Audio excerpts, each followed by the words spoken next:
Hi மக்களே. Hello mister Lee. Welcome to DD atrocities. இன்னொரு அம்பு வைக்கிறதுக்கு அவ கூட இல்லை, ஏன்னா இந்த வீடியோ ஃபுல்லாக தனியாக இருக்க போகுது. ஏன்னா இது வந்து ஒரு சர்ப்ரைஸ் வீடியோ. அப்படியா? அப்படிச்சா எப்படி சொல்கிறதுனா, அவளுக்கு வந்து கம்மிங் 13th பர்த்டே. ஸோ அந்த பர்த்டேக்கு ஏதாவது ஒரு சர்ப்ரைஸாக ஒரு கிஃப்ட் தரணும் அப்படின்னு சொல்லி பிளான் பண்ணியிருந்தேன். ஆக்சுவலாக நாங்கள் லவ் பண்ண ஸ்டார்ட் பண்ணதில் வந்து 2015. ஸோ 2016 அவளுக்கு ஒவ்வொரு பர்த்டேக்கும் நான் வந்து கிஃப்ட் கொடுத்துட்ருக்கேன். அது எல்லாமே சர்ப்ரைஸான கிஃப்டாக தான் இருந்திருக்கு இது வரைக்குமே. ஸோ இது வந்து எங்களோட 9th பர்த்டே. அவளுக்கு வந்து 9th இயர் பர்த்டே. நாங்கள் 2 பேரும் ஒன்றா இருக்கிறது. ஸோ அதுதான் நான் வந்து என்ன பிளான் பண்ணேன்னா, ஒரு 9 டிஃப்ரெண்ட், எப்போவும் எல்லோரும் பண்ணுற மாதிரியே ஒரு 9 டிஃப்ரெண்ட் கிஃப்ட்டு வாங்கிட்டு வீட்டிலே எங்கேயாவது அவளுக்கு தெரியாமல், முடிஞ்ச அளவுக்கு அவளுக்கு தெரியாமல் ஒழிச்சு வச்சுட்டு அதை அவளை வச்சே கண்டுபிடிக்கலான்னு பிளான் பண்ணியிருக்கேன். பட் அது எந்த அளவுக்கு சக்ஸஸாக இருக்குன்னு தெரில. ஏன்னா இன்றைக்கி வந்து 10th ஆகிடுச்சு, நான் இது வரைக்கும் ஒரு கிஃப்ட் கூட வாங்கலை. இதில் எங்கேருந்து 9 கிஃப்ட் நான் வாங்கி அதை அவளுக்கு தெரியாமல் வீட்டுக்குள்ளே வேறு ஒழிச்சு வச்சு ரொம்ப கஷ்டமான டாஸ்க் ஆக்சுவலாக. ஸோ பார்ப்போம். 9 செப்பரேட் கிஃப்ட் வந்து பிளான் பண்ணியிருக்கேன். அது எந்த அளவுக்கு கரெக்டாக வருது, அவள் எப்படி சர்ப்ரைஸ் ஆகுறாங்கிறதையும் நம்ம வந்து கேப்சர் பண்ண போகிறோம். ஆனால் இந்த வீடியோ வந்து கம்ப்ளீட்டாக அவள் இருக்க போகிறது கிடையாது. நான் தான் வந்து ஒவ்வொரு கிஃப்டாக போய் தேடி வாங்க போகிறேன். நான் தான் வந்து அதை அவளுக்கு தெரியாமல் பேக்கும் பண்ணி அவளை கண்டுபிடிக்கக்கூடிய ஒரு இடத்துல வச்சு அவளுக்கு வந்து ஒரு குட்டி டாஸ்க் கொடுக்க போகிறோம். ஸோ பார்ப்போம் இந்த வீடியோ எப்படி போகுது அப்படின்னு சொல்லி. இந்த வீடியோ ஈவன் ரிலீஸ் ஆகுற வரைக்குமே அவளுக்கு காட்ட போகிறது இல்லைன்னு தான் நான் நம்பிட்டு இருக்கேன். பட் இருந்தாலும் பார்ப்போம் எந்த அளவுக்கு சர்ப்ரைஸ் பண்ண முடியும்னு எனக்கு தெரில. பார்ப்போம், ட்ரை பண்ணுவோம். Come back. ஆக்சுவலாக இன்றைக்கி டேட் 11 ஆச்சு. இன்னும் 2 நாள் தான் இருக்குது. 2 நாளில் நான் நாளைக்கு நைட்டு தான் அவளுக்கு சர்ப்ரைஸே பண்ணணும். இப்போ தான் நான் 5 கிஃப்ட்டே வாங்கியிருக்கேன். எங்கேருந்து 9 கிஃப்ட் வாங்குறதுன்னு எனக்கு ஒரு ஐடியாவும் கிடைக்க மாட்டேங்குது. எனக்கு தெரிஞ்சதெல்லாம் அவளை எப்படி சர்ப்ரைஸ் பண்ண வைக்கலான்றத யோசித்து வாங்கிட்டு இருக்கேன். ஸோ வந்து ஃபோட்டோ சம்மந்தமாகவே கொடுத்துட்ருக்கோம். அப்படி இருக்கிறப்போ இவளுக்கு ஃபோட்டோ கொடுக்கலன்னா எப்படி? அப்படி கொடுக்கும் போது அது நார்மலான ஒரு ஃபோட்டோவாக இருக்கக்கூடாது. நம்ம வந்து ரொம்ப நாள் மெமரிஸில் இருக்கிற மாதிரி ஒரு ஃபோட்டோவாக இருக்கணும்னு சொல்லிட்டு இந்த ஃபோட்டோ வந்து எடுத்திருக்கேன். இந்த ஃபோட்டோ வந்து பார்த்திங்கன்னா 2016 எடுத்த ஃபோட்டோ. ஸோ இந்த ஃபோட்டோ கிளிக் பண்ணது வந்து அவளோட தங்கச்சி தான். அவங்க வீட்டு மொட்டை மாடியில் வச்சு எடுத்த ஃபோட்டோ இது வந்து ரொம்ப மெமரைஸாக இருக்கணும் அப்படின்னு சொல்லிட்டு நான் ரொம்ப நாளாக நினச்சிட்ருக்கேன். இதை வந்து ஃப்ரேம் பண்ணி வைக்கணும் அப்படின்னு சொல்லிட்டு. பட் அதுக்கான ஒரு சுச்சுவேஷன் வந்து அமையல. ஸோ இந்த டைம் எப்படி அவளை சர்ப்ரைஸ் பண்ண போகிறோம், இந்த ஃபோட்டோ பர்டிகுலராக கொடுத்தோம் அப்படின்னா ரொம்பவே சர்ப்ரைஸ் ஆவான்னு நம்புகிறேன். நம்பிக்கை தான் சார் வாழ்க்கை. பார்ப்போம் எப்படி சர்ப்ரைஸ் ஆகுறா அப்படின்னு சொல்லிட்டு. எங்கே வந்திருக்கோம்? நான் மெட்டி வாங்க. ஸோ எஸ், ஃபைனலி கிடச்சிச்சு. நம்ம இதான் வாங்கியிருக்கோம். ஃபைனலி மெட்டி வாங்கியாச்சு. நல்ல வேளை அந்த கடைக்காரர் வந்து மலையாளியாக இருந்தார். இல்லைன்னு வைங்களேன், ஹிந்தியில் என்ன மெட்டியில் சொல்லணும்னு சொல்லி நான் பயந்துருப்பேன். உங்களுக்கு யாருக்காவது ஹிந்தியில் மெட்டிக்கு என்ன சொல்லுவாங்கன்னு தெரிஞ்சால் கமெண்ட் பண்ணுங்கள்.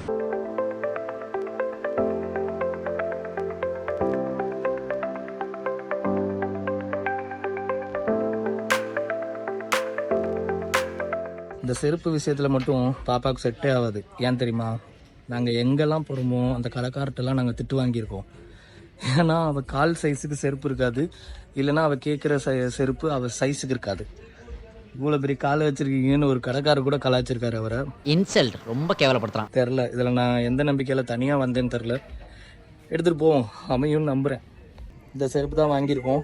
அந்த கடைக்காரரே சந்தேகப்பட்டார், என்னப்பா வந்து 5 நிமிஷத்துலேயே செலக்ட் பண்ணிட்டேன் அப்படின்னு. நான் தனியாக வந்தேங்க.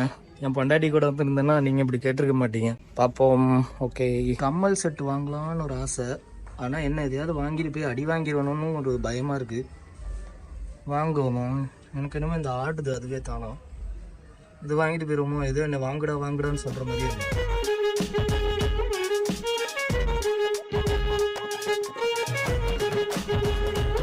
ஃபைனலி 9 கிஃப்ட்டுமே வாங்கியாச்சு.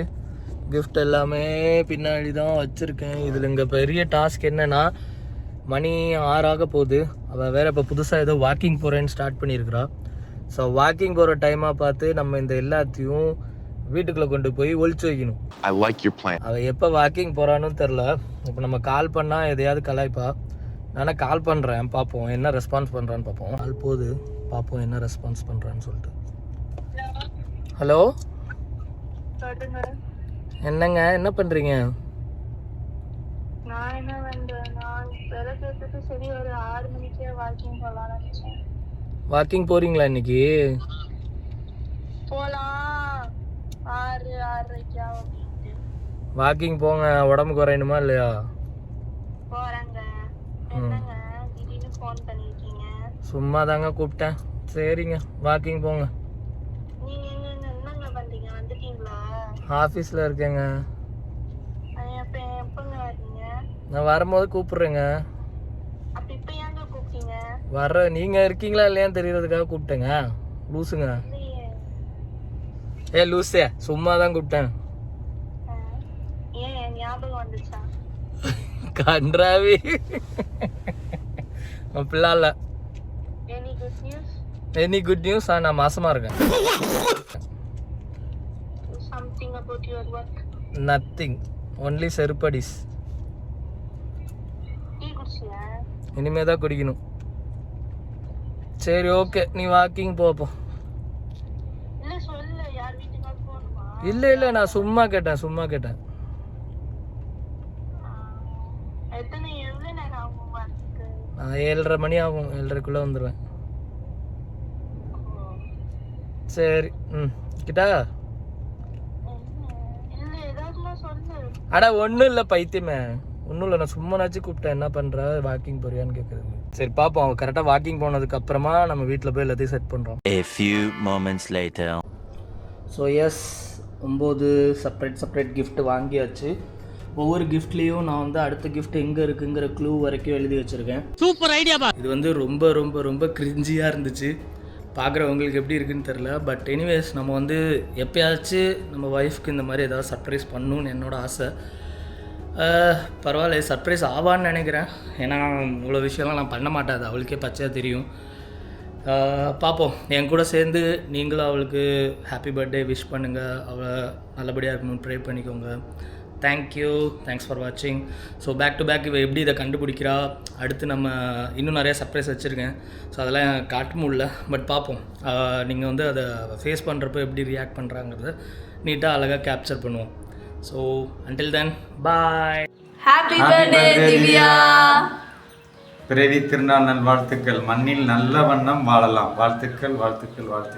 பிறந்த நாள் வாழ்த்துக்கள் திவ்யா. வாழ்வில் எல்லா நலமும் வளமும் பெற்று வாழ வாழ்த்துக்கள். Happy birthday Divya. Wish you many more return of the day. பிறந்த நாள் நல்வாழ்த்துக்கள். பல்லாண்டு நல்லா இருக்கணும். திவ்யாவுக்கு வாழ்த்துக்கள், பிறந்தநாள் வாழ்த்துக்கள். Happy birthday, Divya.